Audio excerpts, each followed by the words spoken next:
Live. Press the record button on that. Hi. Hi. We're live at the right time. Well, not the right time. I scheduled it 5 minutes later just to make sure we were ready. Oh. It looks like we're live. Let me check YouTube. We're still trying to figure all this out.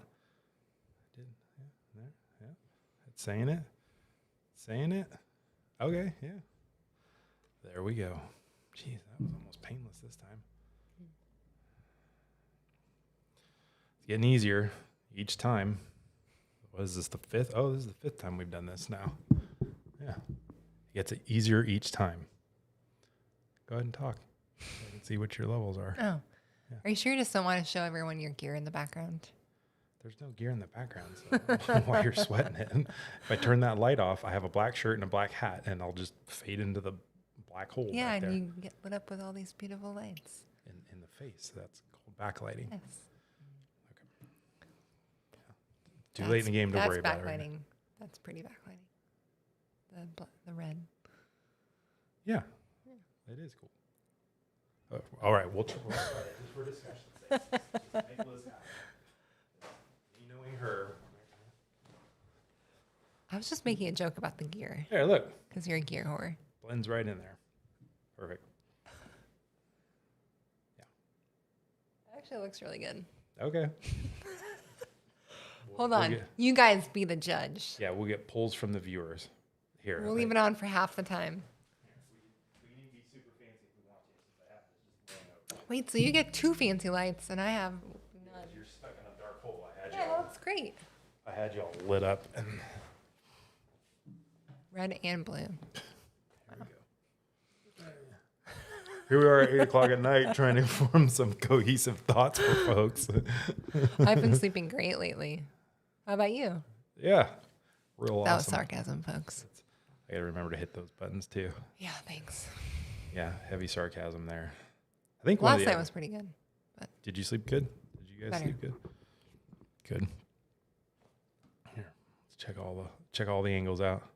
I really don't know that one's doing much for us, other than it gives people like a feeling that they're part of the crew. Can they see me through all that? Yeah, actually, you have a better view of you. That camera's right on my head.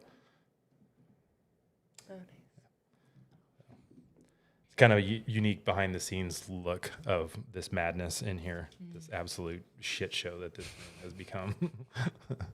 I wish I had to get on cleaning. When did you start getting ready today? Huh? When did you start getting when did you start unloading your bag and start getting ready today? 7:15. Because I had to write the notes for this after I did all the other work. I tried starting. Huh? I tried writing the notes today. Did you? I got as far as copying the template, and then I didn't paste it anywhere because I just had to move on to the next thing. Okay. Well, yeah. Guess I'll hit that button over there so we can see you when you talk. Well, we are on episode 5, and today's topic, what we wanted to talk about, oddly enough, was overtraining, kind of like overscheduling yourself, kind of like overdoing things in life. So we decided let's talk about overtraining because I think it really ties in with the last several episodes that we've had where we talked about, obviously the theme for this whole podcast, precast, whatever you want. Speaking of, not to derail myself too much. What's a precast? I don't know. I just made it up on the spot. Okay. So yeah, it's where you listen to a podcast before we do this. So this is a precast. This is a live precast, but we actually record this audio and we're going to put it on a podcast platform. Like we just have to go back and do the audio because we forgot to really for episode 1. So we're just going to do that. Or we can just not. No, we'll do it.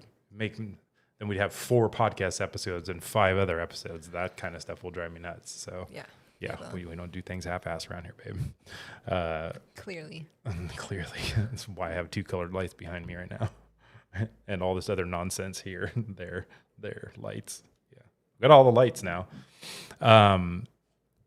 So yeah, we're going to have them on podcast platforms. Just for people that don't want to watch this on YouTube. I don't ever know how people want to dissect stuff. I am more of a podcast person when I'm driving because I don't want to I don't pay for YouTube, so I don't want to have YouTube up on the screen on my phone while I'm trying to watch a podcast. So that's how I dissect or digest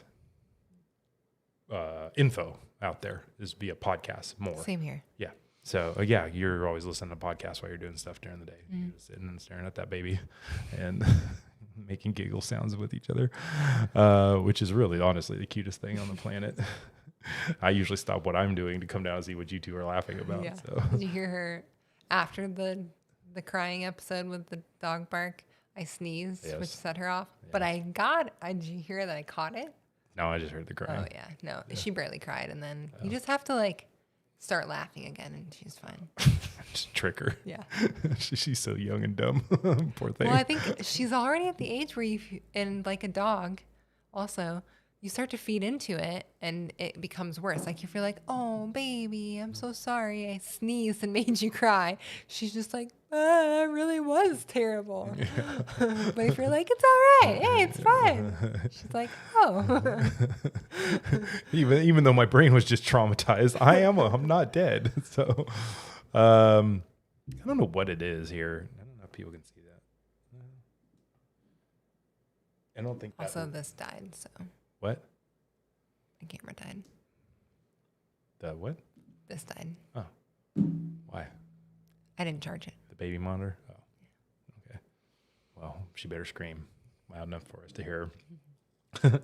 So that's what we're doing to get back on track here. We have a podcast platform. It'll be on all the major platforms. So you'll be able to listen to this audio if you want. But if you're watching this, then you're already watching it here. So there's that. And then we also have blog posts. If you want to recap stuff in a more written form, we are doing blog posts for, let's just drink some of my rum. We're doing the blog posts for each one of these episodes that we do. Liz is writing those up and she's doing a great job writing that and recapping that. And so those are on our website. So you can kind of get the highlights if you want ever a recap there. I saw Eric read it, so we had one reader. Hey. Oh, nice. Great. Yeah. Eric who? Eric Stockel. You replied to him. Yeah, I replied to him.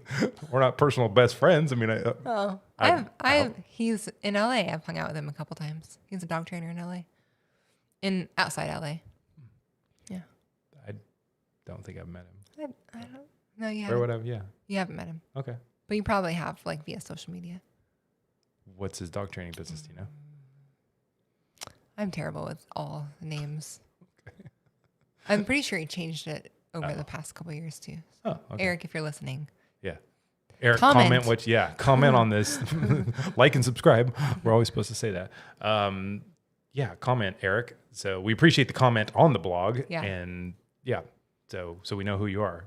I am also terrible with names, so we literally could have hung out 12 times and I still might forget. So sorry, no offense. So episode 5 today, what we're talking about is kind of an ongoing series, saving yourself from burnout as a trainer. That's all we hear about from trainers. That's all I see on dog trainer forums. That's all I hear Laura coaching people on to like her video thing on how to help people save themselves from burnout by doing videos. We're helping you from burnout by schedules, by programs. We've talked about how to take time off, how to schedule your time off so you can take time off and take a vacation, how to schedule your day. We talked last time about the programs we offer and how that all ties in. And so today we want to talk about the topic of overtraining, because if you offer great programs and you're trying to take time off and you're spending too much time training the dog, then you're going to find yourself in a deficit. You won't have enough hours in the day. So let's say it gets really monotonous too. Like, let's be honest, the training of the dog can get really boring. And if you're doing it twice as long, 3 times as long as you really need to, it gets really monotonous. Yeah, and I think that's super important to avoid burnout. I think everybody gets into dog training and is super gung-ho about the nuts and bolts of it, the hands-on training, and they geek out on it, especially when you have some more interesting, difficult cases like what walked through the door today.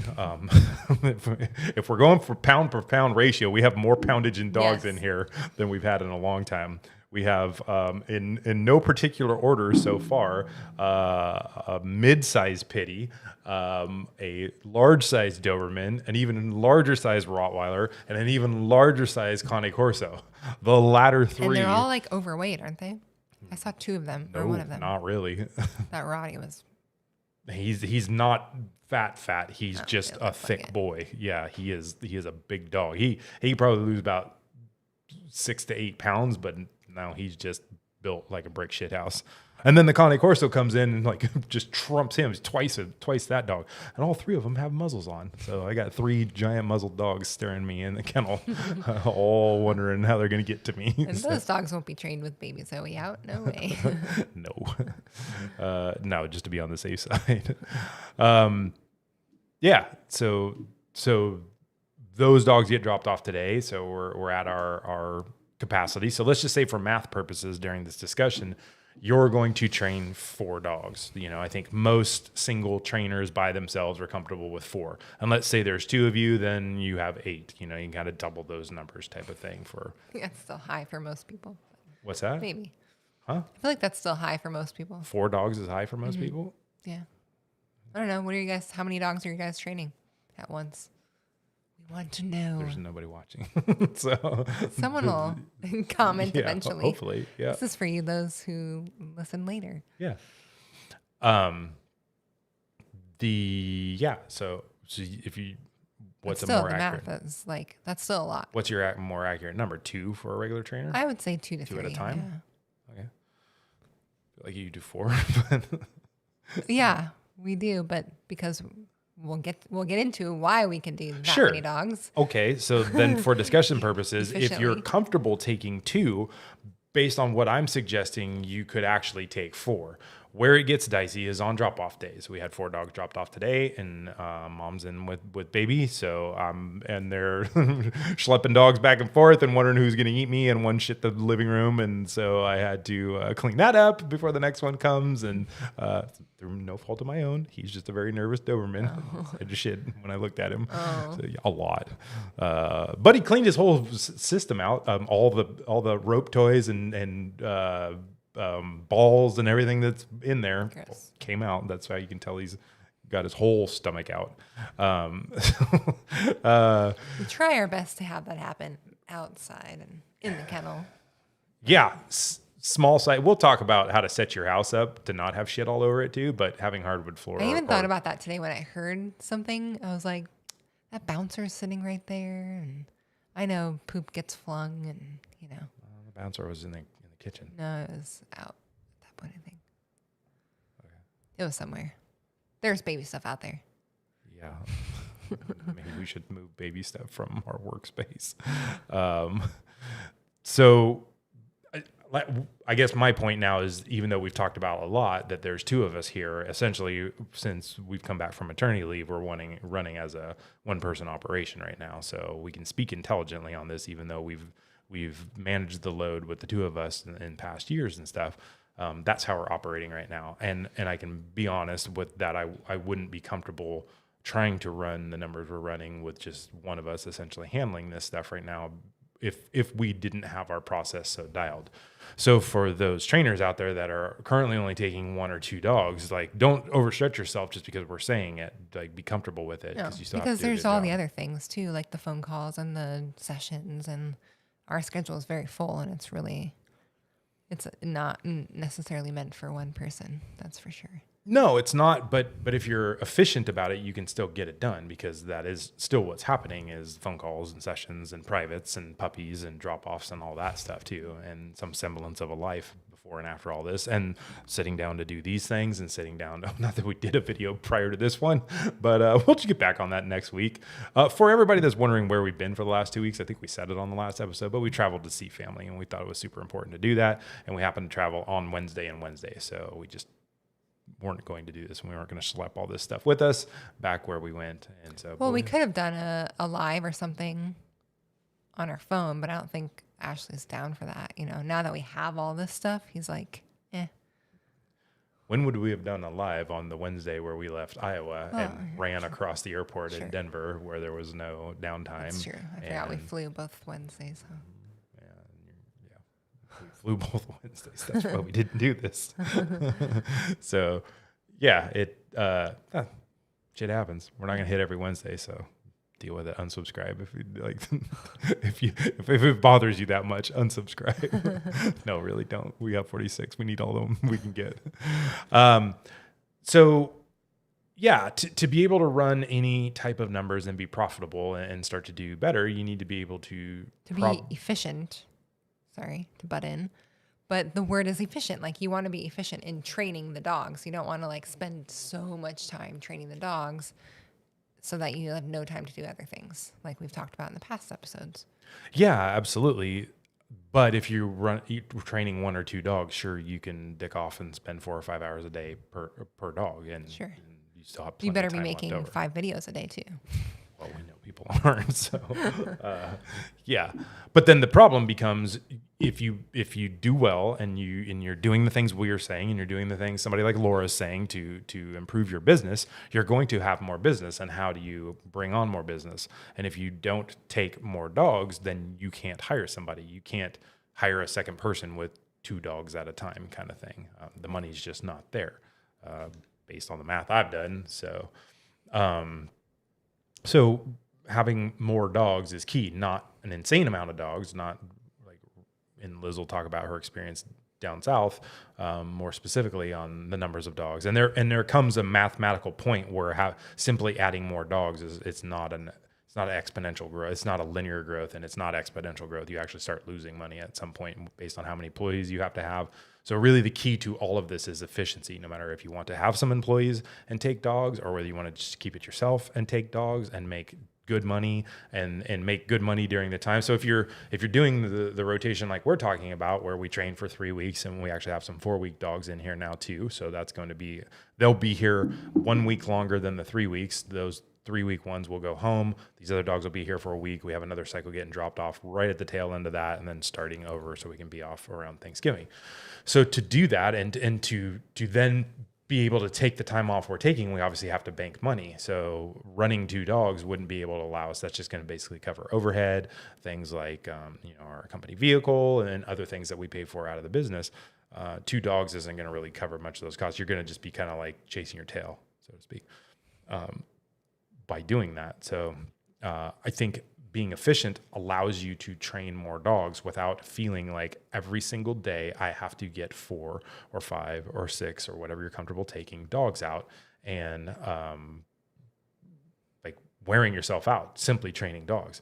And like Liz pointed out earlier, training dogs is fun and training dogs is awesome and rewarding, but there comes a point where you've done that a lot, and unless it's something new and novel, it's not going to really keep you motivated through doing multiple sessions of that a day. So what we're here to tell you is stop training the dogs so fucking much. Yeah. Like, Jesus. And trust us, we were both in this space.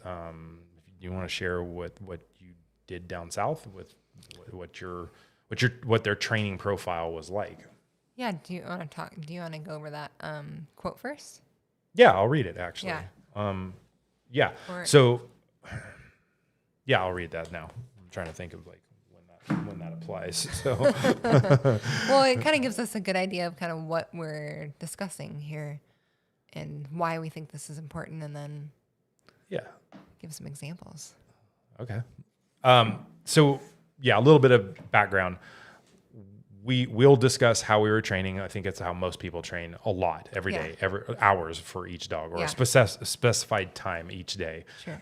And with walks, and we'll get into the nuts and bolts of it. So we started moving away from that pretty quickly when we got here, because we were also trying to accomplish other things as well. And so we were trying to figure out where to maximize our time with the dog. And so we were both programmed into this. The dogs must be worked a specific amount of time per day, every day, 5 to 6 to 7 days a week. Otherwise, these dogs won't learn. And I know you struggled with it early on about the dogs aren't going to be ready based on your programming. We have 3 weeks to get these dogs done.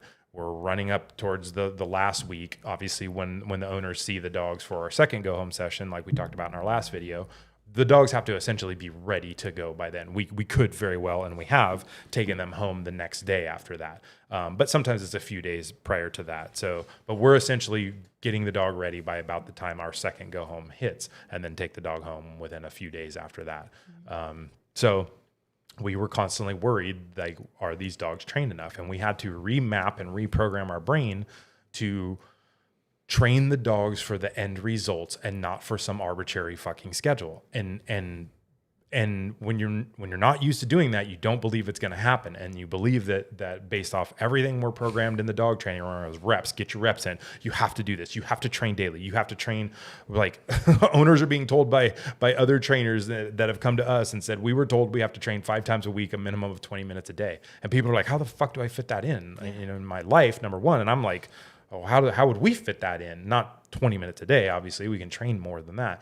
But we're sitting here just grinding dogs through a pace and going, is this helping at all? So as we started changing and felt very uncomfortable changing, and the two of us disagreeing often on where we're going to get to, and me being me and you being you, I'm like, but the dogs are good when we're done. That's all I care about is as long as they get there. And if they're not, then we need to change. I'm not just going to like die on this mountain with shit quality dogs going home. So we have to make sure that the quality of the training is there. So let's see how this works. And so as we started doing this over the last, I think it just kind of happened too.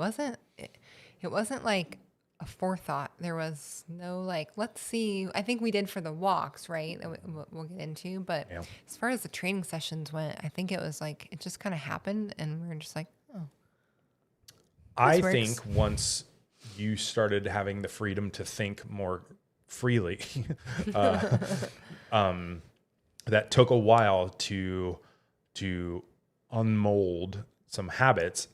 I think that was so uncomfortable for you that finally, when you started just going, you're realizing nobody's looking at the clock. Nobody's looking at the, like, this dog was out from 1 to 2:30. And, like that, once that went away, and I'm like, that dog didn't get out for the day. Yeah. Like, train the dog, don't train the dog. As long as the dog is ready to go at the go home. And we're not just like, 12 hours right before they go home, training the dog for 12 hours. Like, well, and to be fair, for me, I was of that mindset even when I was down there. I was like it's okay if this dog doesn't get out today. This dog doesn't really need a walk. Let's focus on another dog that actually needs the work. So I was already kind of in that mode. But yeah, there was always the pressure that the dogs needed to get out, and yeah. And then on top of it too, when you have other people training a dog, you may not train the dog ever. So there is a cohesiveness here where we're the two people training the dog. So you know where the dog is, and you started feeling comfortable, and you started really more training the dog in front of you to its specific needs and here's the key, at that point in training. Everybody can say train the dog in front of you, but every dog doesn't learn the same every day. And so there are some days that the dogs don't need to be out really long, and there are other days the dogs do need to be out really long. So as we moved through this and we started feeling better about the choices we were making, and realized through the course of several hundred dogs over our time together, lots, it's working. So that was our internal validation, is this is working. The quality of the dogs, what they're accomplishing going home is where we want it to be. We're not embarrassed. We're not sitting here making excuses. We're not caught off guard. The dogs, and the feedback too, obviously being professionals, we're really hard on ourselves. Somebody might be harder on herself than I am. Sometimes it's a good quality. Huh? Sometimes it's a good quality. It's a great quality, except when you're really worried about how good this dog's look. And to be fair to Liz too, you see a dog every day, and all you see is your struggles, not the successes. We forget what the dog looks like when it came in. All we realize is like, this dog isn't doing exactly what we want it to here, and that's what we focus on. Like the other dog, like the shepherd who's already trained. Yeah. That kind of thing. And then what we kept getting reminded of is when the owners come back in the equation, they're like, I can't believe the dog is doing this. It doesn't even look like the same dog. We're like, really? Damn, all we can think of is that one little thing it won't do really well. And it all just kind of comes together. And then we bring the owners back in, and we see the dog's behavior around them. And then that's really what we're training for, is to bring them back in as fast as possible and get them back into the life that they're living, not spend an inordinate amount of time with us. Yeah. So that's what we were doing. And then I happened to be given a book called The Genius of Dogs by a client. Just leave it at that. It's written by Brian Hare and Vanessa Wood. It's called The Genius of Dogs. Where's right there? Focus on that. Boom. Yeah, it's got a dog on the front. And as I read through it, it's a pretty interesting book. I can't say that I agree with every single thing in it, but I think everybody should read it. I think it's got some really interesting points in it, and I think it'll really open your eyes to thinking differently about dog training instead of very stagnant terms that I feel we've all gotten into. And it talks a lot more about cognition and stuff, which is really interesting. So it's a really interesting book. It has really great principles in it. I enjoyed it thoroughly. But there's a section in here that when I read it, I was like, holy shit. I went literally. We're validated. Yeah.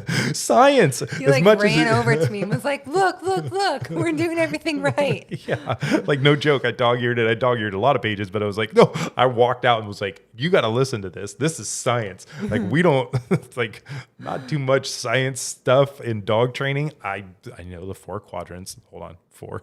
There's 4 quadrants, I'm told. And people like to throw out a bunch of science. I think the pure positive crowd likes to throw out a lot of science behind why you should never abuse a dog with an e-collar and a prong collar because, #science. But this is actually science. And I was like, oh shit. So it makes sense. And what it did was reaffirm what we had been experiencing. We're like, holy shit. All right. So I'm going to read it to you. It talks about its current schools of training. The first one was and this is again, I don't think that they're really up to date on dog training methodology because I won't go too deep into it. Their other school of dog training they talk about, other than this, the more is better, is the alpha principle, the dominant theory. And that is an old archaic theory. Unfortunately, it's still hanging out there in the dog training world. So that is the other one that they touch on, is like basically dominating a dog to train it. We don't subscribe to that. We don't believe that. That's really fucking dumb. And if you're alpha rolling dogs, I hope you get That's bit. how you get bit. Yeah, you should get bit. Like, make sure you do it without a muzzle because that's a giant pansy ass move to muzzle a dog and then flip it on its back. So I digress. The more is better school is influenced by the behaviorists linking stimulus and response to shape behavior. The little experimental research that has been done does not suggest that maximum reward or training is the most effective technique to shape a dog's behavior. In humans, rewarding someone for a behavior actually reduces motivation once the reward is reduced or taken away. For instance, say a child enjoys reading and then you start rewarding her with chocolate for reading. Once you stop, maybe that's what happened to me when I was a kid. I really liked reading and maybe I got chocolate. Once you stop rewarding her with chocolate, she's unlikely to enjoy reading for its own sake. This is called the over-justification effect. This effect seems to be present in dogs. In an experiment, dogs were rewarded with average food for obeying a command. The average reward was then replaced with a better reward. When the researchers switched back to the average reward, the dog's performance dropped. This means rewarding dogs with delicious treats does not necessarily lead to faster learning. It also means you will not be able to switch back to ordinary treats if you run out of the good stuff. Rewarding dogs with food for doing something that they already do for praise could have the same effect. We will cover that in another whole topic, but I just want to read it because it kind of then goes into this theory that we've been exploring. We'll talk about food rewards and motivation and working for praise and food and lots of stuff in a future episode. So is that what happened to our children with the amount of trophies handed out for every? Oh, you mean participation trophies? Yeah. Everybody gets one because you're alive and breathing? Yeah. Is that kind of what's happened? Like, is that why our children are mediocre and aren't striving to be better? I just watched a video called No Safe Spaces that might talk. Oh, really? Oh, yeah. Oh, yeah. It's expired already, huh? No, you might be able to get on it. I'll probably end up buying it anyways because it's something we should watch. Yeah. You should watch it. Everybody should watch it. Okay. Yeah. And then I read The Coddling of the American Mind, which is all ties into it. So, yes. Similar things. I don't think that's a huge. Sorry. Yeah, I'm like, no, that's not praising everybody. That's just everybody gets like that. No, that's like nobody. It's different. Nobody like feels discomfort. Right, but I'm thinking that individual. You're saying the more is better. It would be the if child is getting rewarded for participating instead of getting the reward of like winning and doing really well. So the participating is actually becoming less and less satisfying because there's just a reward every time they go out. So it kind of like, yeah. I'm following you. Okay. Yeah, but that's not why they're doing it. They're trying to. I know that's not They're trying why to they're absolve doing it. children I of the feel like- discomfort of losing. I feel like that's why our children are becoming that way, though, is because because what's in it for them is just, high effort or low effort all gets the same result. Yes. And so yes, they're not going to try as hard. The argument I would make in support of what you're saying is if I can't win, if there is no win and lose, then why am I going out to play this game other than to hang out with my buddies and kick a ball around? But I'm not going to ever experience the joy of winning. So why try hard? Yeah. When in reality, what they were really trying to do is get people to not experience the devastation of losing. Yeah. Nobody wants to lose. Like, it fucking sucks. It's horrible. That's Like, a part of life. right. But you should experience it so you know what it feels like, and you don't want to feel it Exactly. anymore. And You so do I'm like, better I next don't time. want to lose anymore. So I'll try harder, or I'll just get a trophy. And so, good job, Liz. Now we've really got off on a political Okay. rant. That's not even what we're trying to talk about either. So get on to the Right. juicy stuff. Yeah, because we're not talking about the reward system and stuff right Yeah. now. I mean, we will at some point down the road based on what we've learned as well. And we'll be incredibly unpopular when we talk about it because that is not what the dog training industry is talking about right now. right now. Yeah. No, Jesus. Yeah, you got to reward everybody for everything. So if a dog's breathing, fucking give it treats. I'll get off that topic. I'm going to read the rest of what this says. And so the really important part. Another theory of the more is better school is that the fastest way to train dogs is intensive training sessions each day. Recent research suggests we might be able to relax a bit. In one study, dogs were trained to put their front paw on a computer mouse pad, something they had never done before. The dogs were either trained 5 times a week or once a week. Dogs who only had one training session a week learned in fewer sessions. In another study, dogs were trained to go to a basket and stay. Their training sessions varied in frequency, 1 to 2 times per week versus every day, and duration, 1 training session versus 3 in a row. Dogs learned best when they were trained once a week in a single session. The worst performance was in dogs receiving the most training, every day for 3 sessions. These results show that when it comes to learning, sometimes less is more. Bam, right there, hard science. It's in a book, right there. Do we You have can hate a me, mic- I didn't do we write have it a down. mic drop sound? Mic drop. I don't know. It's okay. Oh, we didn't hear it because I don't even know what sound that was. I just hit a button over there. Oh, It's gonna be right in the middle of everything on the podcast. There is that one DJ sound where it's like, "Meow, meow, meow, meow." And I think there's a drum, like the hi-hat drum roll, like you tell a joke, and it's like, ching. Oh, nice. That's mine. Sorry. So there you go, folks. I mean, it's written down, so it must be real, right? I didn't even read that on the internet, so this is even more like scientific. But what we're here to tell you, really, honestly, is that's no joke what we've actually found. So we get asked constantly by owners, how much is my dog going to get trained? And how many times What's the is daily schedule like? Yeah. How many times will Rover get out of the kennel for the day? And that question comes from a lot of places. That comes from a like, is my dog going to be just sitting in a kennel all day long? And sadness. And are you going to cuddle with it? Or like, we get those questions. Is there playtime? Yeah. In the play yard? Yeah, in the play yard. Yeah. Whenever you say yard, I think of prison yard. So I can't, like, there's yard time. When I worked in the jail, they get yard time. It's not good, pleasant memories. A lot of fights. A lot of fights. Is that on why yard we time. have no yard? Yeah. I don't want to turn our kid loose in the yard. Yard time. She can be out there with her sweatpants rolled up trying to shank somebody. So what we found, first off, let's back up. Walks, daily walks. You came from a training organization where dogs got walked daily. Mm-hmm. How many days a week? 5 or 6? 6. 6 days a week. So that dog only one time didn't get walked. I'm here to tell you, and people can disagree and be mad all you want, owners don't walk their dogs as much as you were walking your dogs. I don't give a shit. And the reason I know that is these dogs are bad and they can't be walked. So Yeah. nobody walking bad dogs 6 times a week, right? They can say it. We all know they're not because it's miserable. They're not doing it. To be fair, there are, like, when I was more of the dog, like, I was a dog enthusiast as a dog owner. and I got into dog training, like going into that.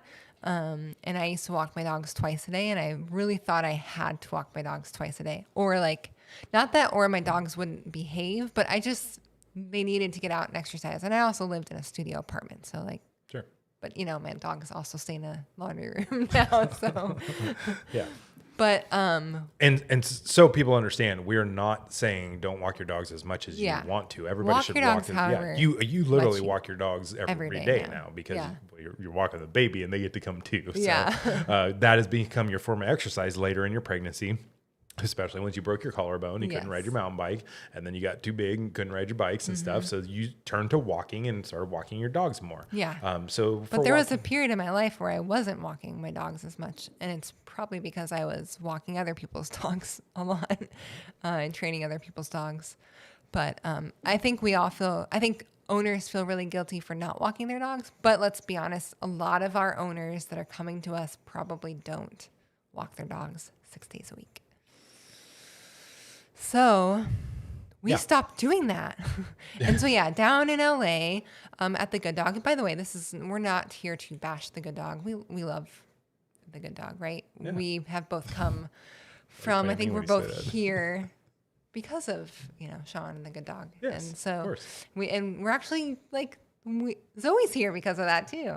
Yeah. Let's be honest. Yeah. Your mom brought up when we were back there that you had the opportunity to go work for Jeff Gelman as an intern. Yep, and we discussed what would have happened if you had done that. And I would have been like Joelle, just like vacationing in Hawaii.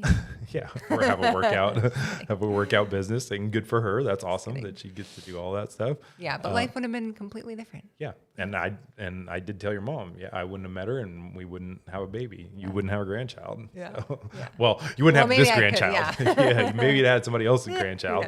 It's tough to say. It definitely wouldn't have been as cute as this baby. Oh yeah. Yeah. I'm 2 for 2 on cute babies, so I'm going to say that I add a little something to that. I don't know. Yesterday, a lot of people said that she looks a lot like me. Granted, they don't know what you look like, but nice.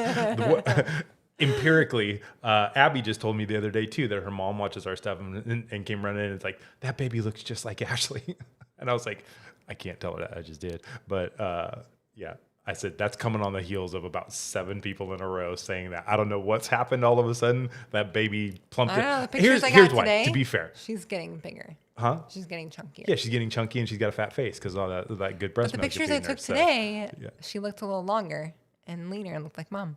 So okay, she's got a fat face, so she looks like dad. That's like when she leans out in her teens, then she'll look like mom. Mm-hmm. But right now, she's got my big old chunky face and body. Yeah, she got the Smentec body. But so. Gosh, I hope not. Sorry. No offense. As a girl, no offense. Yeah. For the girl. So with the Good Dog, you were walking dogs daily. Yeah, and that was actually the first time they got out for training was a walk. Yeah. And so we day one, session 1. They get dropped off on a Monday. Tuesday morning, they're going out for a walk. Yes. And I think for a while, like, we kind of boasted about, like, this is really great for the dog. This is the first time on the e-collar. We're not even going to, like, try just using prong collar on the walks. We went straight into e-collar, and we were okay with that. And I think we talked to a lot of other trainers, like, this is the way we do it, and this is why we believe. And it was because we were facing all those issues head on. So, like, our belief down there was, that dog is dog reactive. We're going out the first day and we're heading to the dogs that bark behind the fence, and we're going to address that problem, and we're going to correct it how we need to and make that dog understand that that's not okay. But the problem we were finding was the issue, the explosions were far greater than we probably needed to see. And the dog was not learning. So we're trying to teach a dog how to walk nicely on leash. We're teaching a dog what the e-collar means, and we're correcting for this terrible behavior. It just was a fucking mess. I just remember. But you didn't know that at the time. That like you didn't know what you didn't know. And to No, be but fair, again, this isn't just a TGD thing. And granted, I did go down in shadow, and so I brought a lot of tools back and stuff. But we did the same thing, especially when I lived out in Newcastle. We were at the top of a hill. My driveway was about 1/8 of a mile long. Every driveway, there's about 4 spaces where there's dogs behind a fence. They're great training tools, so we would Day one, session one, walk down that driveway. Same thing. We're going to tackle this stuff head on, and probably dealt with more headache than we needed to. But at the time, but you're also like turning stuff around fairly quickly. So you think you're getting there and stuff. So yeah, this is the way people do it. And maybe I'm wrong. Maybe a lot of people are like, hey, dummy, we don't do it that way. I can see some benefit from it. I think addressing the issues head on was really important, but you know, how fair was it when the dog doesn't understand the e-collar, the dog doesn't understand how to walk nicely. It's just, there's a lot going on. Doesn't know you for shit, you know? Yeah. And it's not that we wanted to like take our time and build a relationship. Like there's also that camp that I think is like, go really, really slow, use food and get the dog to love you first and then start teaching and then start addressing problems. Like I think we're kind of more in the middle. Yeah. And so we changed that walk out of necessity. This wasn't we think this is not the right way. And again, we're still not here to say there is a right and a wrong way. If it works for you, great. We're saying that we've tried it that way and saw what happened and made progress and made results. And again, the dogs at the end were where they needed to be. However, when we moved into this space, we live on an incredibly busy road. It's like on this side of town, it's the most major north-south road there is. It's a lot of traffic. Like it'll take us minutes to get out of our driveway onto the road at times. And so there are no sidewalks where we're at either. The sidewalks don't start for about 400 yards down the road probably. And so, and it gets really hot here in the summer. And SoCal, there are more even temperatures, you know, like it gets hot down there, but it doesn't get 110, 113 hot down in the valley. It'd get in the 90s and 100, but like peaks here and there. So yeah, a little bit different experience there. Heat wise, obviously it never rains in Southern California. There's a song called that. It never rains in Southern California. I'm pretty sure it rained more there when I lived there than it has here, at least this summer. Well, don't judge it based on this last year. That's true. We're in a drought. Welcome to California. We have droughts. Iowa doesn't know what that means. So, but yeah, so it's super hot. It does rain in the winter, so it was rainy and cold and stuff like that. But the big thing for us was this road we're walking on is really fucking dangerous. So that's how we ended up taking dogs home at the end of the program, because we didn't want to walk clients around here. I think we said that on one of our other episodes. But we didn't want to walk up and down this road with these dogs, especially dogs that are afraid of cars and afraid of bikes. It's a major bicycling flailing on place. the leash just because I don't like leash pressure. Like I can't imagine having to fight a dog to like be okay with leash pressure on Auburn Folsom. No way. Yeah, it was terrible. I just gave our address out. What? I just gave our address out, kind of. Give our address out. And again, anybody wants to show up here off the internet, I got fucking dogs and guns and knives. So like, and rum.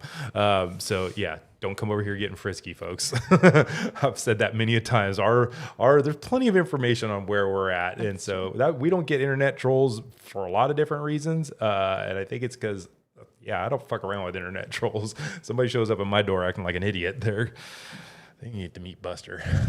Buster don't run real good anymore, but he's still itching. But he loves to bite. He does love to bite, and he's never got to bite anybody for real, as far as I know. And so he would die happy. I'm not threatening anybody on the internet. I'm not that type of person.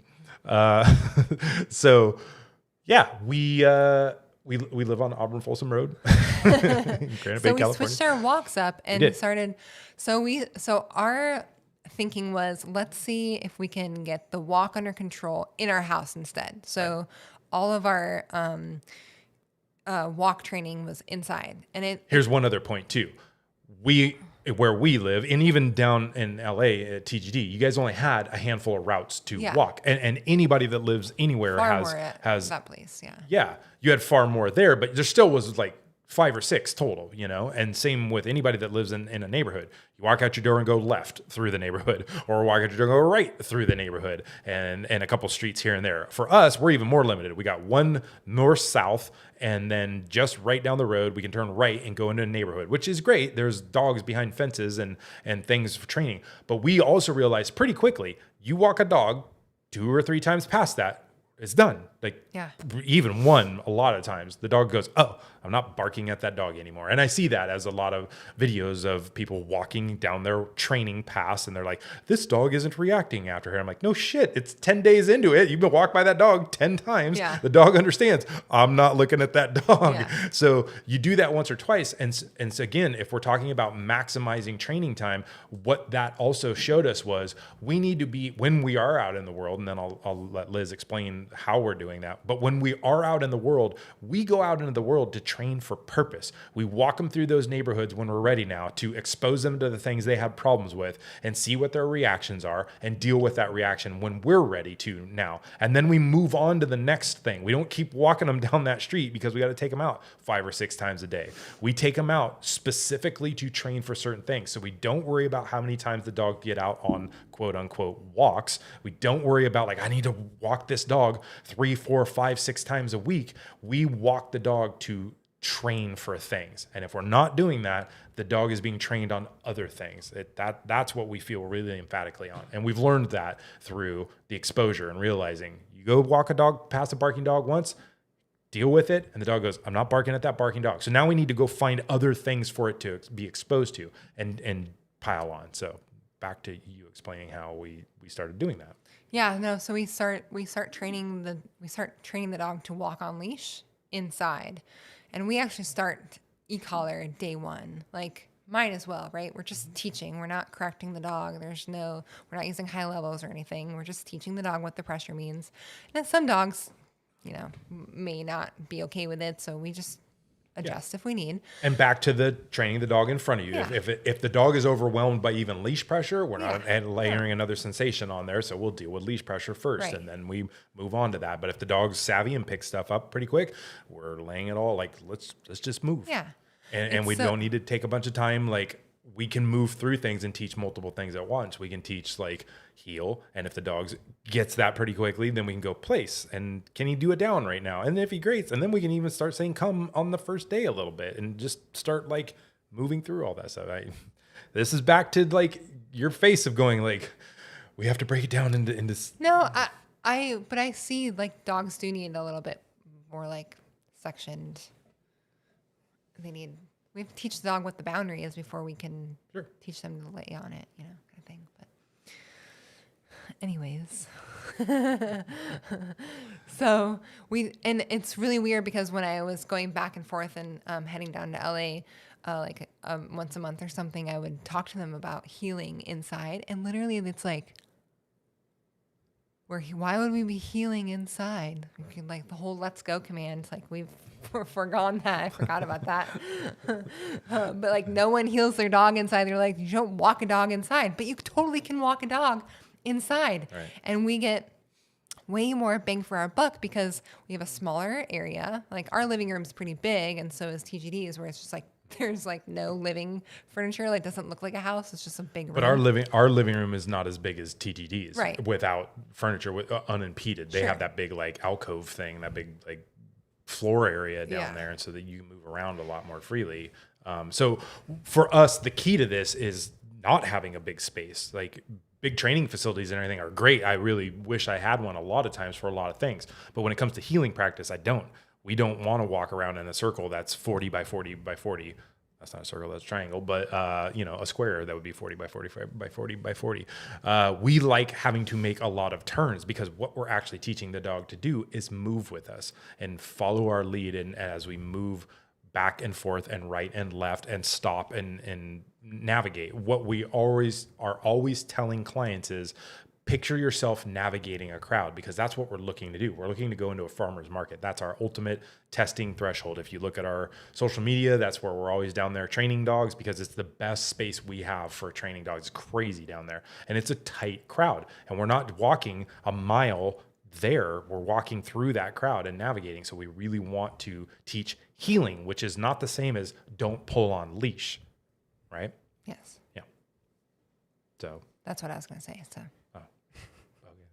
Sorry. Keep cutting me off and speaking for me. All right, sir. I'll get better at that. Which again, kind of, huh? We lost our train of thought. I did. So it just goes back to that, like, training for the results. Yeah. How do I get here? And this is Not training for the everyday, like, I need to get X amount of hours in. It's like if you were to train for a bike race and I were just to go through the motions and like just get on my trainer and do like endurance training and just like spend hours and hours on the bike. I'm not going to like, that's not going to lead into race type scenario where I have to like sprint in some situations or climb a hill and like put more power down. Like one doesn't get the other. And I think that's I was trying to think of kinda like get what that lost. feels like what is a training scenario for that? I don't train for things like that, but yeah. So, but if you were training for a mountain bike race specifically too, and let's say it was something that was even more like enduro, which is cardio and fitness, but not like a cross country race. It also requires bike handling skills. So you wouldn't bring out your training regiment of every day I'm going to ride my bike for 1 hour on a street. You know, like that's a component of it, but you also have to go out and practice turns and braking and rock drops and all that stuff. Yeah. I have no experience in that realm exactly, other than like work training, you know, of being proficient with weapons or our search and rescue stuff. It was like, well, we're not going to just go out and train 5 days a week for an hour and burn the hours on the aircraft and fuel for just go hover for an hour. We're going out to With purpose. yeah with tasks, and this is what we're trying to become proficient at, and we're not. And then if we do something and realize we're not proficient, which is what our testing is when we're training dogs, this is what the dog's not good at. When we do start taking it out in the world, okay, the dog's not doing well here. We need to work more on that. So then we'll go find other ways to work on that. Yeah. So yeah, go in a little more detail of what we started doing with healing around. And Yes, we just started healing around the room, and then maybe after the first week, I'd take a dog out in public, and maybe their first walk wasn't even in our neighborhood. It could have been at one of our Everywhere Dogs walks, like at Bass Pro Shops or at the farmer's market. That's kind of like our testing ground. So we take the dog out there and we might see we might have like a couple dust ups, but they're not big explosions. The dog understands where it needs to be. The dog understands that you're in charge and that you hold them accountable if you need to, because maybe you've had instances like during training that needed to happen. what else is a huge key to this? That you saw between taking the dogs out day one and now we take them out a week to 10 days into this? Yeah, Where's like, their brain at? Energy is such a huge component to our training. So if we're taking that dog out on day one, they're just like a fucking like loose cannon. They're like, exactly what the owners dropped off. Exactly, yeah. They come through the door. The owner explains how bad they are. Yeah. We have video of how bad they are. We take video of how bad they are. They're sitting in our place. They've hung out in a crate for a little bit. And then the next morning we're like, let's go, Fido. Yeah. And we're dealing with the exact same shit the owners were dealing with. And we're in no better position other than having experience and some tools. Yeah. But now. Yeah. And honestly, I think for us, energy is such a huge component. It actually is what's causing a lot of the behaviors. And so if we can take down or bring down the energy and kind of get rid of all the craziness, we may not even see those behaviors. And a lot of times we aren't even seeing those out on the walk. So that's been a huge thing for us. And I think for a while, or for a couple times, like the first couple times, we're just like, let's see how this goes. This is the first walk for this dog. Yeah, and I mean, it really was an experiment. We didn't know how it was going to go. And we're fun. Showing up at a farmer's market, you know, after we've had the dog for a while and going, this dog could not be in public not that long ago. Is it going to surprise us? Is it going to go like, ha? And we did see there are plenty of dogs that are dicey on the drive down because they have issues in the car. So we're hearing that for the first time, but we're settling that. And when you get them out of the car, they're like, okay, this is different than your living room now. Yeah. So we're ready to go. And they're starting to look around for trouble. You can see some of those habits starting to pop back up. So it's not like it's completely absolved us of it, but what we're seeing is a fraction of what would have been seen before. Yeah. And we're just going, we're not dealing with the headaches. And now we're dealing with a dog in a different mental space, in a different state of mind, and when they do have an issue, because they still will, it's a fraction of what it was, and now we're just like, hey, knock that off, and we move on. Like, the dog's oh, like, okay, yeah. Oh, there goes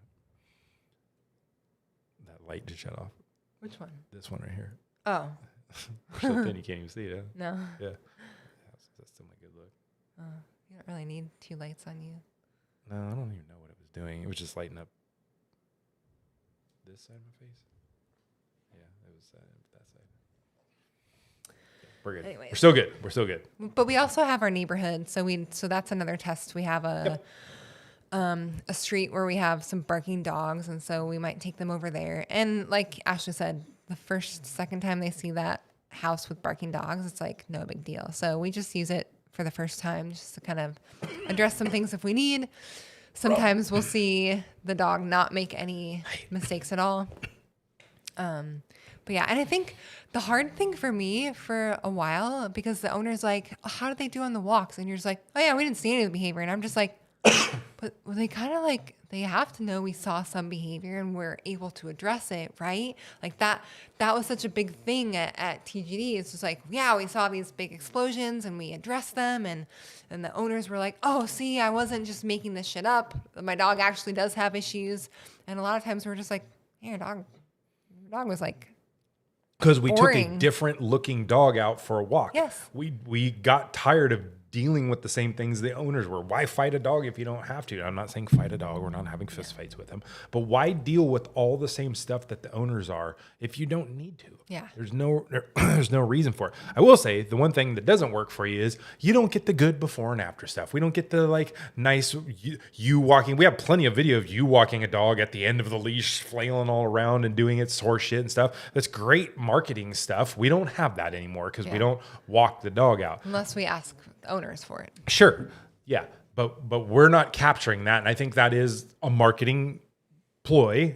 It's effective. And to go out there and go, look, we're being drug around by the dog as well. And look at how bad this dog looks. And so if you need that, take the dog for one walk and get your video and go on with life. But also, what's really effective is just to describe this dog couldn't do that stuff. And the owners sure as hell know it. And they're more than happy to refer all their friends now because they're like, my dog looks way better. And the first time I ever saw it was on social media.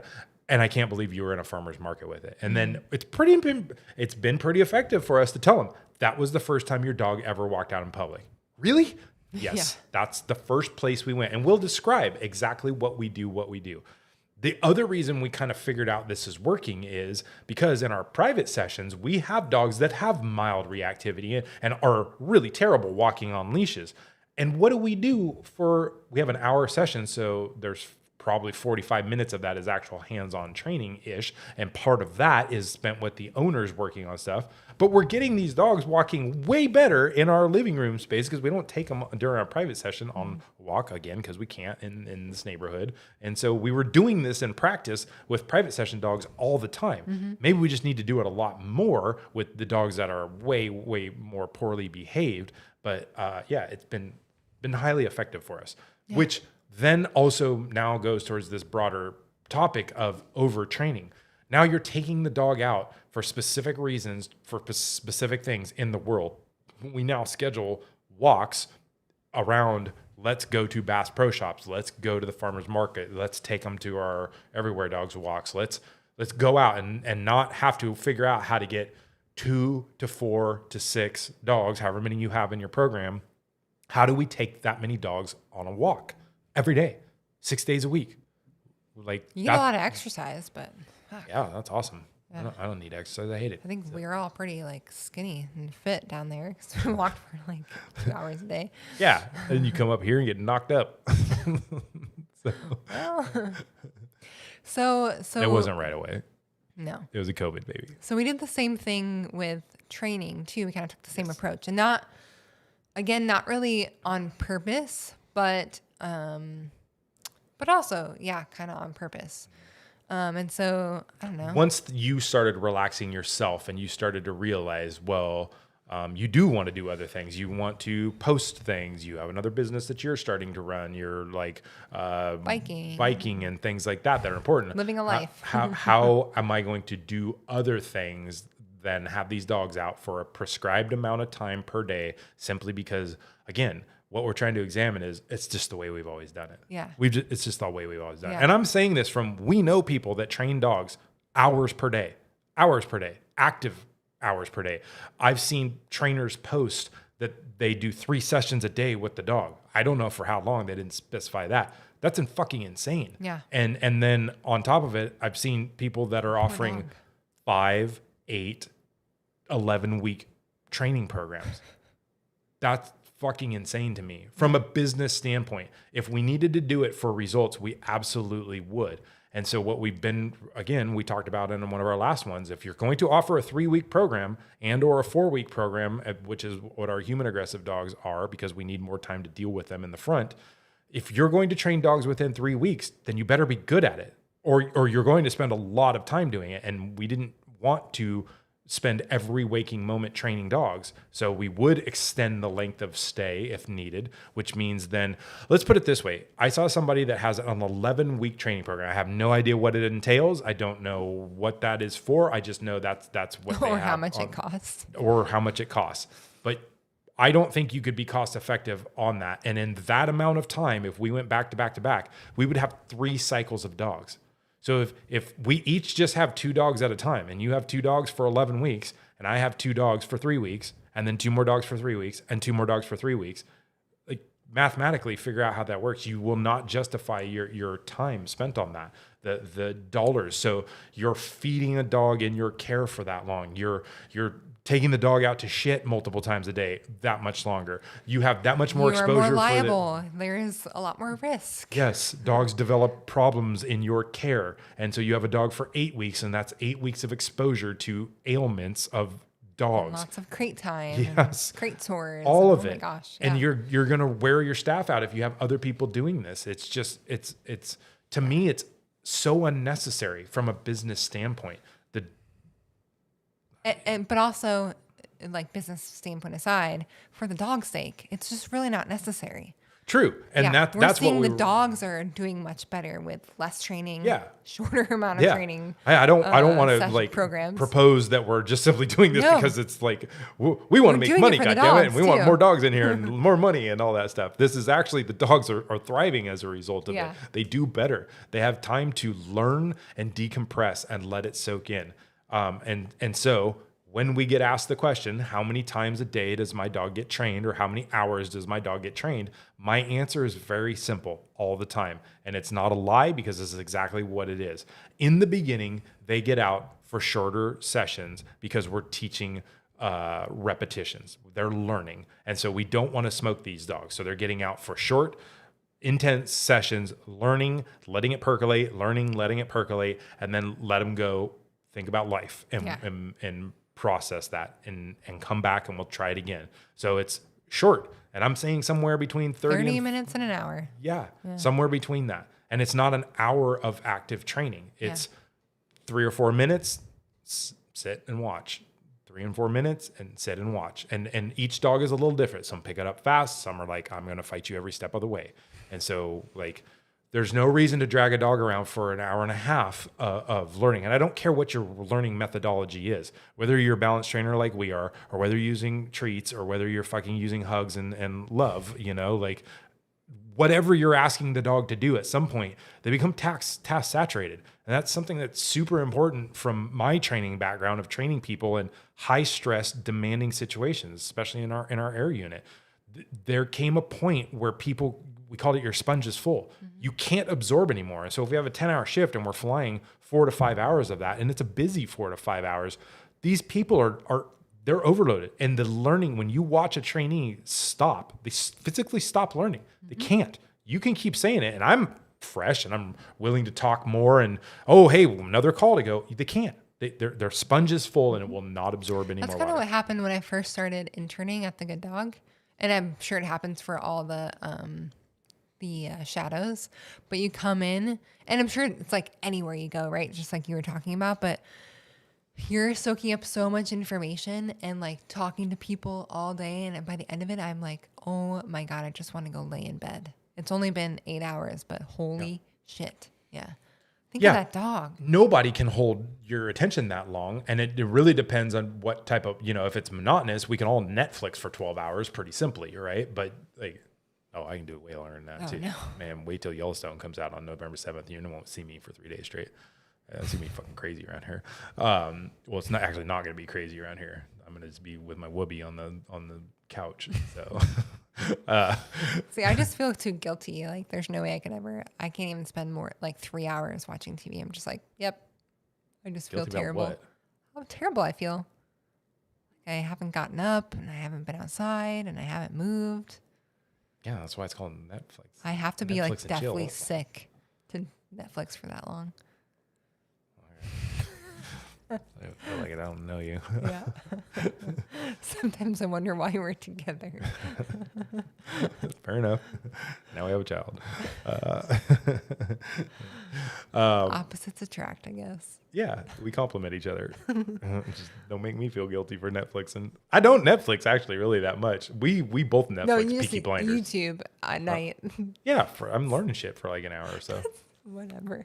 I literally am. Okay. Learning how to build a fucking log cabin. Yeah. That's needed. What? Because that's necessary right now. Yeah, I want to buy that island. I got to build a log cabin on it. Okay. I'm not buying an island anytime soon. I just want to be able to buy You're an not island. building it. I'm sorry, but the project is not going to be yours to build anything. That's going to be outsourced. Put my foot down. Good. Make that Lux Imagery money and we'll pay somebody to build it. I'm happy to do that when we got all the big money on that. It's my dream is to pay people to do stuff. The reality is we have a finite amount of money and more projects than that money covers. So henceforth, I learned to be handy. And We just need less boats and bikes, probably.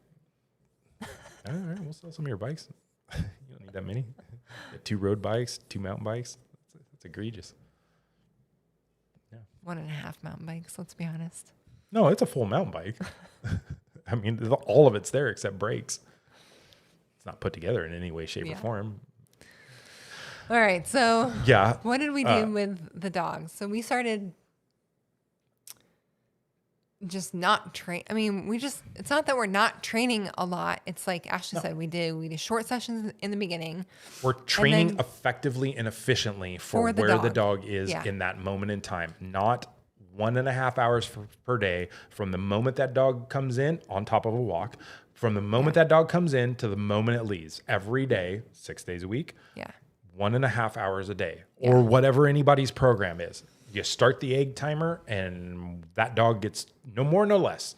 And that is not great for the dogs. No. Some dogs, that's way too long. Some dogs, that's way too short, depending on where they're at. So back to my answer for owners of how long is my dog going to be trained? In the beginning, it will be shorter, more intense learning sessions and possibly more of them. We might pop a dog out 2 or 3 times in a day for short periods of time. If we're like, he learned great, but he's not ready to just stay on place or whatever it is, so pop him back in.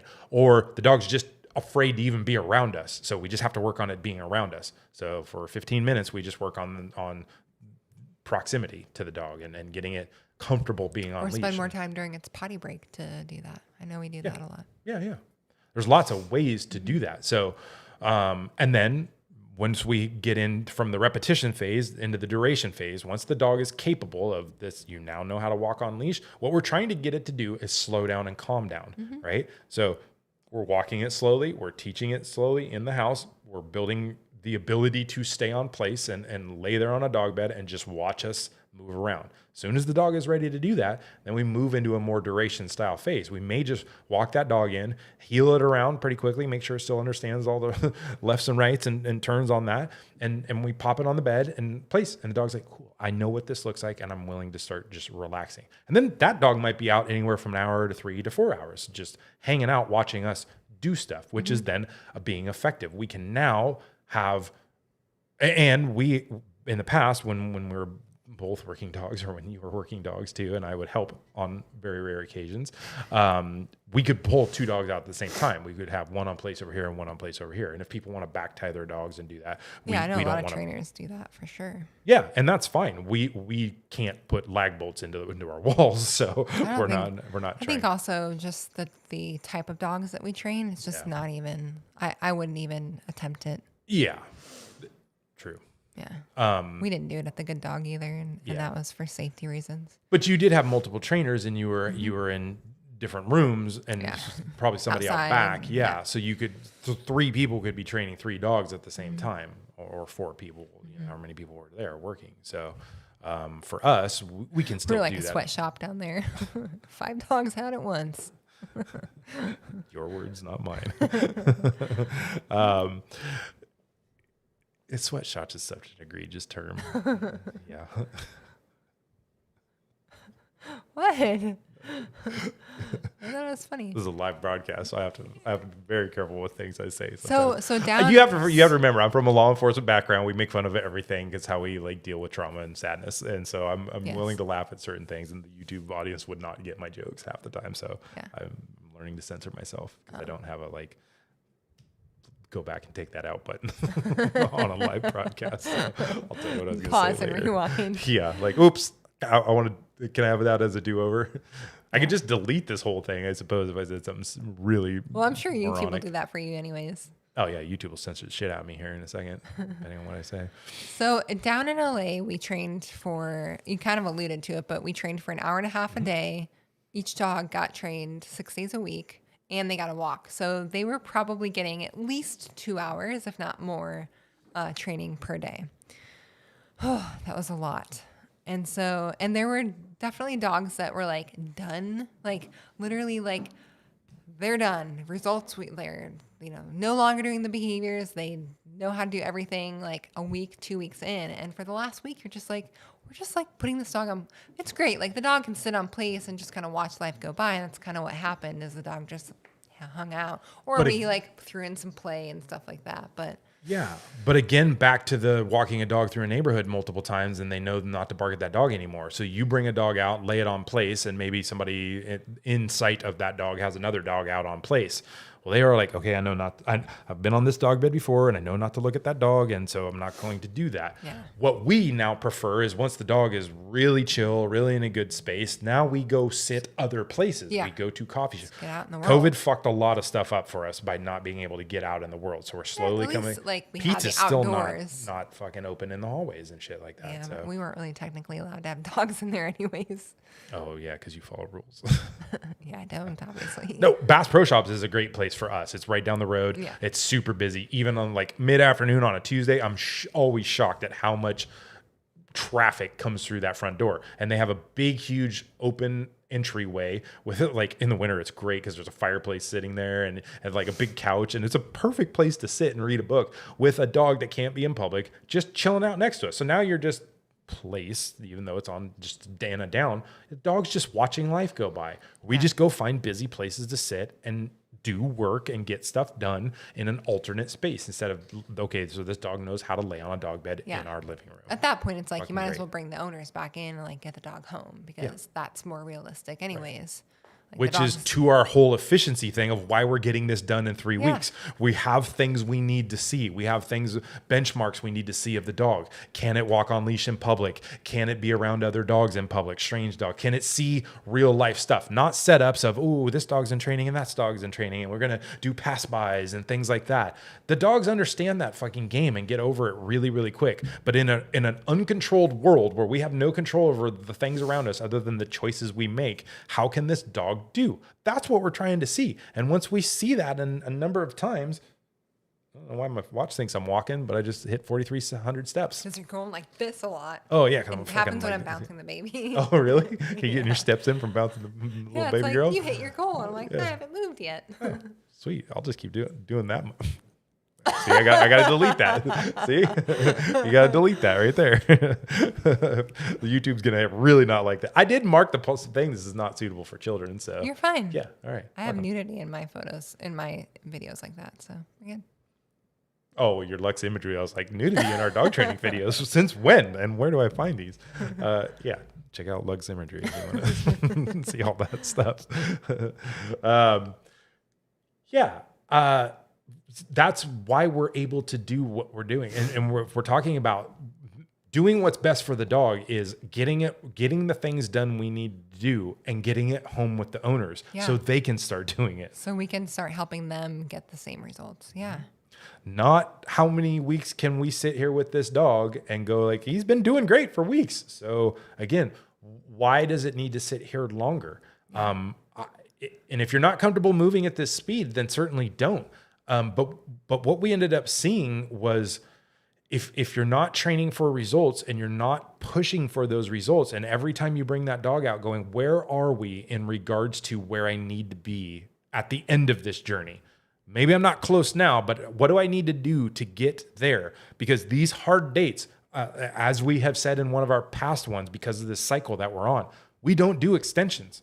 We just don't. We don't need to. We are really, really efficient at this. And this is how we're able to do this. This is how we're able to get dogs back in 3 weeks. The dogs that all got dropped off today, I know what days those dogs are going home, period. And as I'm actually talking to the people during the drop off today and figuring out their calendar dates, I'm looking at all the other shit on our calendar going, some of the dates I have to choose for, and because we're on their schedule too. One of the people are like, we're not available the day I wanted to do their second go home. I'm like, Jesus, this second go home is going to be like early in this program. I'm just going to have to make sure that dog's ready by then. That's my date for making sure these things are ready. And so whatever we have to do to do that, we will. That's our training program. That is making sure that our. But that's not overtraining the dog. Like, correct. Right. We're not going to sit here and like hammer the dog for 3 hours in a day because we have to hit that benchmark early. We have to do more about that passage I read of going, you have to realize that doing fewer reps, fewer times, and letting these dogs chill and relax, and their energy state is so much different just from the downtime we're providing them. And then the zen that we're training them in when we're doing it. Like, it doesn't take much to get a dog to sit. That's what I think people are so hung up on, is how many reps does it take to get a dog to sit? How many fucking times have we done this with puppies in our puppy program? Like one session, like I know you've seen it before, 3 to 5 clicker times, and that dog fucking knows what that clicker means, right? Super fast, especially with some of the little sharp dogs. But even the ones that are struggling, pretty quickly, 10 to 15 to 20 reps, that puppy goes, there's a thing, there's a clicker, the food comes out. When I hear that noise, I'm going to sit for it. And you're like, damn, I know the first times you started doing it, you're like, look at this. I'm like, yes, that's what happens. These little sponges they pick stuff up fast. But again, you could smoke a little puppy by overtraining. So our sessions, those sessions are even shorter with that. So for our client dogs that are doing this, what we have found is like, they learn faster the less you do. They learn more with less. I know it's super counterintuitive to what the dog training industry is putting out there right now with reps and reps and reps and hours. And a lot of times, like, there are dogs that I'm like, dude, this dog's never going to get this. And if I were to be like, okay, I'm just going to keep hammering tonight and we're going to get this down. But like the times where I'm just like, you know what? I'm going to put the dog away. It's not a big deal. Like, I don't need to get down today, even though we're like, we got like a week left. Put the dog away literally the next day, or maybe I even give the dog a break, like a whole day break. I bring that dog out the next time and the dog's downing. I'm like, what the hell? Yeah. Oh, because how many times does that happen? Finally. Yes. That little fluffy white dog that was here last time. Time to process. Yes. Yeah. That fluffy white dog that was here last time did not want to down, and it was getting really, really contentious about it. And so it's like keep fighting the dog or let it go rest and take some time to process and bring it out in like 24 hours later. Yeah, it's crazy. Yeah. I just have the feeling it's like, maybe it's because I hated math as a kid. It's like, how many times do you have to practice your multiplication tables? This isn't memorization for a dog. We're not asking it to memorize the fucking Gettysburg Address or something like that. We're teaching a task, and like, dogs are fat. And as I read that passage earlier, I was starting to think about some of the science behind it and why dogs would be able to learn that fast. Counterintuitive to the way that we're training them with clickers and treats and massive amounts of repetitions over massive amounts of time. What I think, and this is off the cuff that I'm saying this, is because as I read that passage, I'm like, why would that be? What their science is showing, why would it be that a dog could learn that fast? They would fucking have to in life. Yeah, it's like cause and effect. Right. If this thing happens and I need to eat as a result of it, I need to figure that out really fast. This thing runs by and I make a bad choice and I don't eat. I can't do that. Or I make a bad choice and I die. 30, 50 times. Yeah. Sure. Well, that's natural selection. You will die. So your genetics get taken out of the thing. but like they would learn very quickly. There is no like, let me see how to hunt 25 to 80 times, over the course of 3 weeks. They'll starve to death. So the things that they have to pick up extremely fast, like how many times does it take a dog to get corrected by another dog to know, don't do that anymore? One generally, in a really effective one. And anybody can fight me on that with corrections and stuff like that. You pre-positive people can shove it up your ass. So like, sorry. That's how I feel. I just can't help myself sometimes. I think it's because I had that awesome red light over my shoulder, and because you forced me into doing the blue Facebook groups. Like I don't even pure positive exists still. Like I don't even. I'm not in any pure positive Facebook. No, I know, groups. but I know it's just like. No, the reason I'm in that way is because we still have a client right now that went through 30 training sessions with a pure positive trainer, and the two fucking dogs, her dog and the other dog, never got better. And I didn't show you the text she sent me. She's like, one session. We've been to one session, one private session. And it's standard poodle too, which is awesome. You don't see many of those. And she's like amazed. She texted me the other day and was like, I'm out here doing this with my dog. Nothing, no bucking, no anything. I'm like, you don't fucking say. It didn't take 30 sessions. It took 45 minutes out of an hour session because we talked for about 10 minutes about what the lady had been struggling with.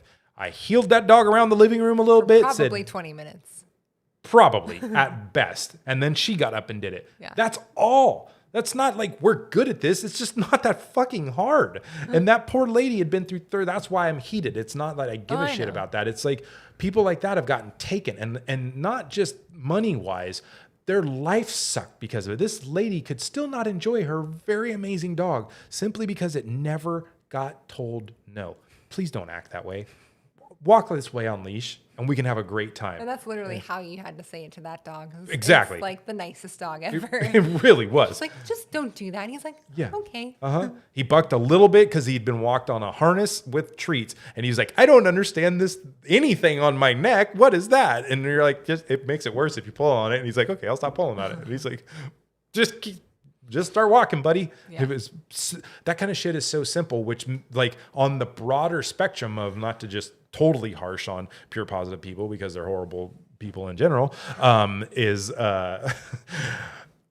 we're all doing it to ourselves too. We're now putting ourselves into or pigeonholing ourselves into things and systems and processes that are not actually helping the dog. And I think we're actually undervaluing the dogs. I think we're overwhelming them and underestimating their ability to learn and process very quickly. Yeah. And if a dog needs more reps, we're obviously happy to do that. If it's just not getting that stuff quickly. But as we've said before, like our last session about the programs we do, we're very simple. We teach very simple things.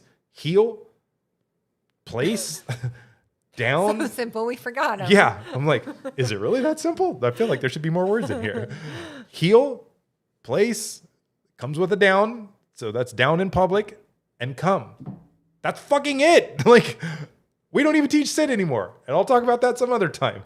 We got rid of it. We don't teach let's go. We don't teach a finish in the heel. We don't teach anything that people don't want. They want to walk their goddamn dog down the street. Yeah. Real simple. I want to be able to walk my dog past other dogs. I think we could probably accomplish that in just 3 simple short weeks, right? It's not that big of an ask for people. Yeah. So, and again, back to our point of we were feeling like this wasn't working, and the people themselves are what's validating us. And what I think is even most important, not to sell you on anything that we're saying, we are one of the very few trainers that we know of that has ongoing training free for life. And we do it very simply. We have walks once or twice a month. We schedule walks, and anybody that's ever trained with us is welcome to join us. They're on an emailing list, and it's unlimited for the life of the dog. You can come to every one of them, and we have clients that are there at every walk. Yeah. We love them. They're we call them the diehards. We love that they're there. It's become a social thing for us to hang out and do that, right? And so we have follow-up with these folks. They have access to us. They know they can email us and call us, and we'll do video consults, and it doesn't matter where in the state that they are. And if we need to have clients in SoCal, we jump on a plane and go help them if we need to.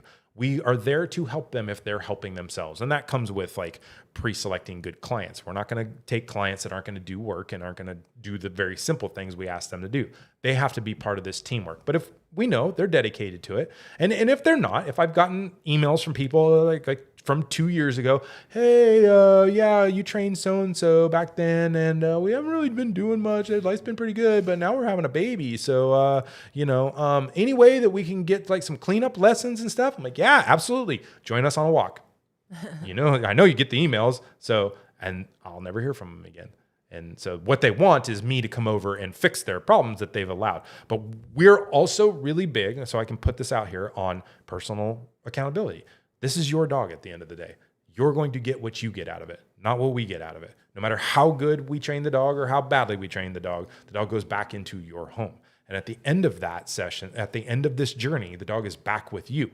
And so you need to make the changes you need to make, and we help them with that. We spend an inordinate amount of time with the owners to work on the things we think that matter.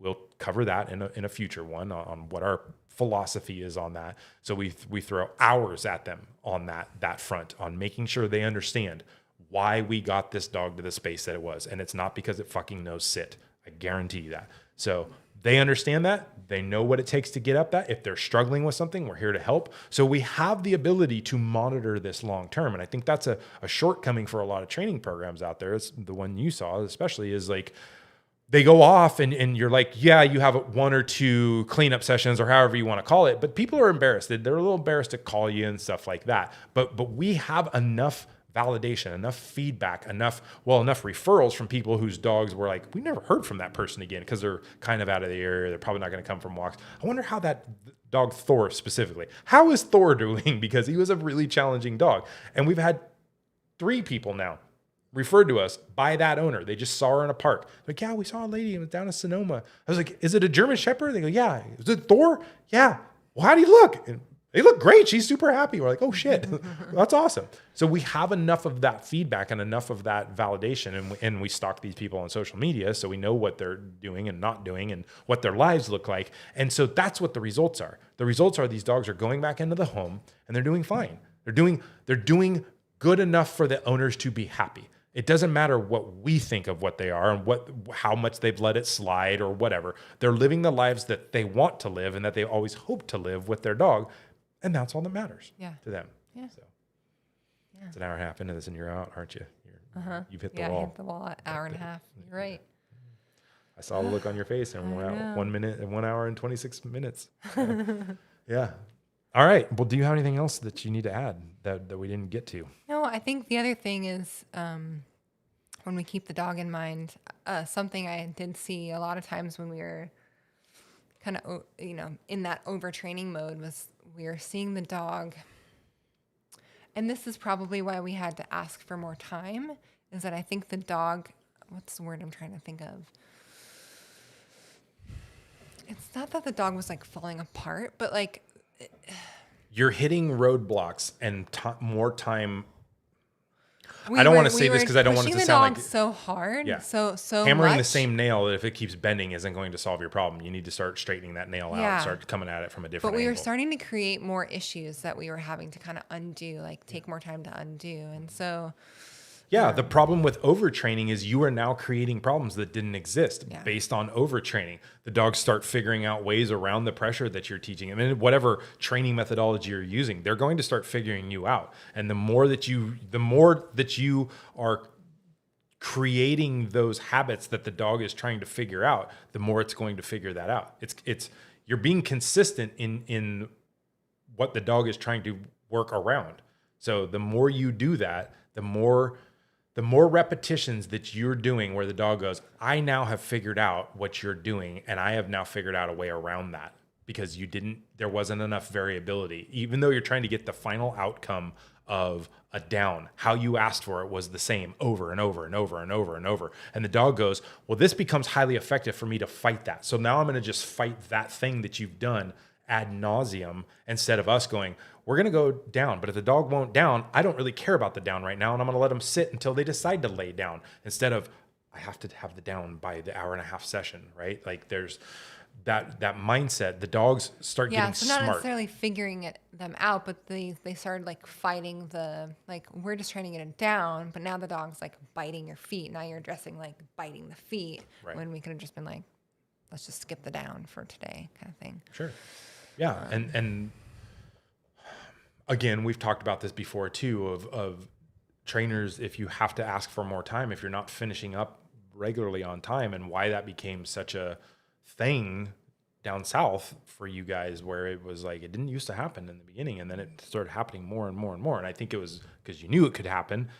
But you also, I think overtraining was highlighting things, and it was starting to create problems that would never exist in real life. Like, and so now the dog wouldn't have seen that type of pressure probably in life. Yeah. Like, once you have what you've achieved, if you keep pushing, the dog's like, I'm fucking overwhelmed by it. Like, it's, because again, a lot of the dogs and a lot of our client dogs that we're dealing with are poorly put together. They're not like, and this is where I struggled to say all of this stuff because of the working dog background. Working dogs love to work, and they're smart and they're driven. Like, they don't love to work for you. They love to work for them. They love doing this shit, and they'll do it all fucking day long for a tug and a toy and stuff like that. So it's such a different experience than these dogs that are like pets that don't have that work ethic They and come drive. out like Eeyore, and they're just like, ugh.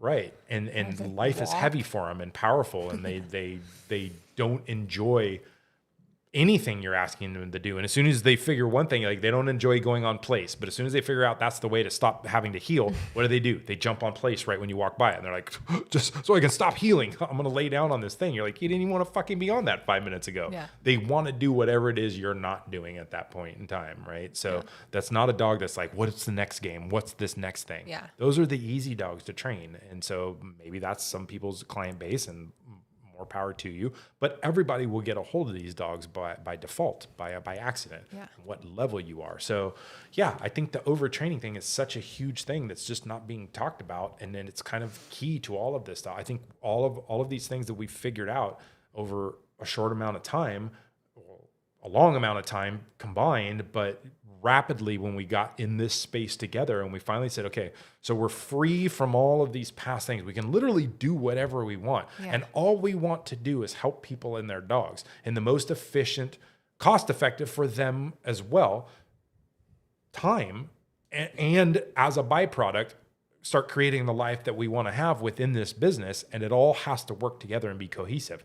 We could not do the things we've talked about as far as the time off that we take and the days that we were able to schedule and the things we're able to do in a day if we didn't change the way that we were training. So they all kind of, as you laid out, morphed together. We didn't come up one day and go, how do we sit and train dogs less time for the day? It wasn't that discussion. It was just kind of morphed into that. Yeah. Yeah. If I want to go do something else today other than train dogs, how can that happen? Mm-hmm. And can we start scaling stuff back? And as it was an experiment, and this is how the experiment paid off. And that's the reason I read that thing from the book. And that was the reason I was so excited when I saw it and came running out and told you was, oh my gosh, this is exactly what we've stumbled on. And here it is in writing. And again, that's not a huge like sample of anything. And it's not a big like, oh my gosh, a study of 10,000 dogs. But this has been a study of several hundred dogs for us of all breeds, temperaments, shapes, and sizes. And across the board, this is what we're seeing. Yeah. Period. Yeah. Yeah. So cool. There you go. Gosh, I really know when you're done with the conversation. Yeah. Uh-huh. Yeah. Cool. Mm-hmm. Yeah. Great. I'm surprised you haven't just like grabbed your coffee cup and stood up and walked out. Like, okay, say goodbye to everybody for me. Bye. Yeah, that's Liz right there. Man. See that face? Yeah. That's tired mama face right there. That's that cute little baby. Still wakes up in the middle of the night every once in a while. Well, not every once in a while. Like, every night. Yeah, every night. Every night. All right. Well, we're done. Mm-hmm. Yeah. On to the next one. Yeah. Thank you, everybody that watches these. We really appreciate it. We see how many people watch it, and we see what's happening. We really do appreciate it that people spend the time, and this matters. So we're gonna keep doing them. Our goal is Wednesdays. Not every Wednesday, but lots of them. Yeah. Yeah. Cool. We're out. Thanks.